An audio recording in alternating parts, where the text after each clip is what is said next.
కేంద్ర ప్రభుత్వం వెంటనే బిల్లును ఆమోదించేటట్టుగా చర్యలు తీసుకోకపోతే ఈ రాష్ట్రంలో బీజేపీకి పుట్టగతులు లేకుండా చేయాలా, బీజేపీకి ఓట్లు లేకుండా చేయాలా, బీజేపీలో బీసీలు అనేటటువంటి వాళ్ళు కానీ సామాజిక న్యాయం కోరేటటువంటి ఏ శక్తులైనా సరే బీజేపీలో ఉండకూడదు, బీజేపీని బహిష్కరించాలా, బీజేపీకి ఓట్ వేయకూడదు.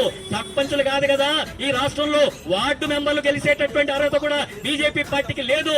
ఎందుకంటే అది సామాజిక న్యాయానికి వ్యతిరేకమైనటువంటిది, మనుధర్మానికి అనుకూలమైనటువంటిది, రాజ్యాంగానికి వ్యతిరేకమైనటువంటిది. అది మతోన్మాద పార్టీ, కుల ఉన్మాదంతో కూడుకున్నటువంటి పార్టీ, పురుషాధిక్యత కలిగినటువంటి పార్టీ, కార్పొరేట్ సంస్థలకంతా కూడా ఈ దేశ సంపదనంతా కూడా దోపిడీ చేసేటటువంటి పార్టీ అది.